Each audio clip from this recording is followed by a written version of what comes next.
आ जाए, बहुत प्यारा सा क्वेश्चन है, इसको भी देखते हैं बेटा। देखो ये यूपी बोर्ड 2025 में पूछा गया था और किसमें पूछा गया है, 4 नंबर में पूछा गया। इस प्रश्न में कुछ है नहीं। देखो क्या कह रहा है कि दो संकेंद्रीय वृत्त, ठीक है, दो संकेंद्रीय वृत्त क्या होते हैं बेटा, ऐसे दो या दो से अधिक वृत्त जिनका जो सेंटर होता है एक ही होता है। तो देखो ये छोटा वाला जो वृत्त है बेटा, इसके लिए भी केंद्र यही है O, और जो बड़ा वृत्त है उसके लिए भी केंद्र क्या है, O है। अब कह रहा है कि इनकी त्रिज्याएं क्रमशः 3 और 5 सेंटीमीटर। छोटे वृत्त के लिए त्रिज्या 3 हो जाएगी, बड़े वृत्त के लिए क्या हो जाएगी, 5। कॉमन सी बात है। बड़े वृत्त की उस जीवा की लंबाई ज्ञात करना जो छोटे वृत्त को क्या करती है, स्पर्श करती है। तो हम एक ऐसी जीवा खींचते हैं बेटा, तो देखो ये छोटे वृत्त को क्या करती है, स्पर्श कर रही है, और बड़े वृत्त के लिए क्या काम कर रही है, जीवा का काम कर रही है। बड़े वृत्त के लिए जीवा बन रही है, छोटे वृत्त के लिए स्पर्शी बन रही है। इसका नाम दे देते हैं A और B, दे दिया।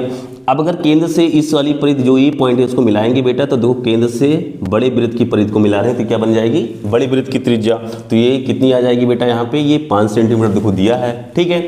अब अगर केंद्र से बेटा वृत्त की जो स्पर्शी होती है, स्पर्श बिंदु को अगर मिलाते हैं उसको, तो ये जो त्रिज्या होती है बेटा वो क्या होती है, स्पर्शी पर क्या होती है, लंब होती है। आप में थ्योरम है। और इसकी लंबाई कितनी दी गई है, छोटे वाले वृत्त की त्रिज्या वो कितनी दी गई है, 3 दी गई है। तो इसका नाम हम दे देते हैं, इसका नाम दे दिए P, जहाँ पे स्पर्श कर रहा है।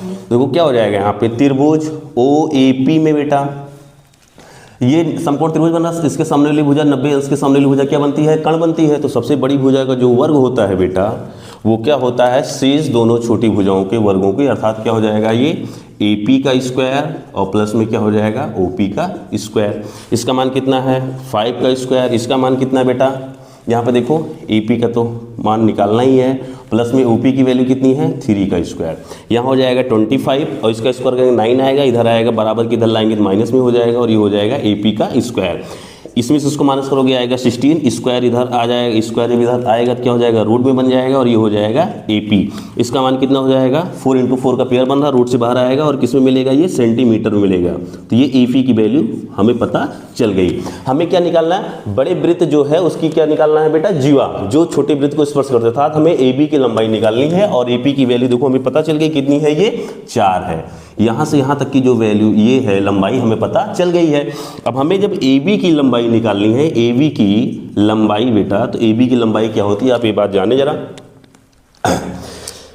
कि अगर किसी कोई जो जीवा होती है, कोई त्रिज्या जो होती है जीवा पे, अगर त्रिज्या लंबवत होती है तो उस जीवा को क्या करती है, समद्विभाजित करती है, ठीक है बेटा। तो देखो ये जो त्रिज्या है जीवा पर क्या है, लंब है, तो इसको क्या करेगी, 2 बराबर भागों में डिवाइड करेगी, अर्थात जितनी लंबाई ये होगी उतनी लंबाई ये भी होगी।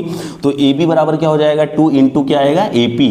तो 2 × AP क्या है 4, और ये सेंटीमीटर, तो यहाँ में मल्टीप्लाई कितना जाएगा 8 सेंटीमीटर। तो आपने किसकी लंबाई निकाल ली, AB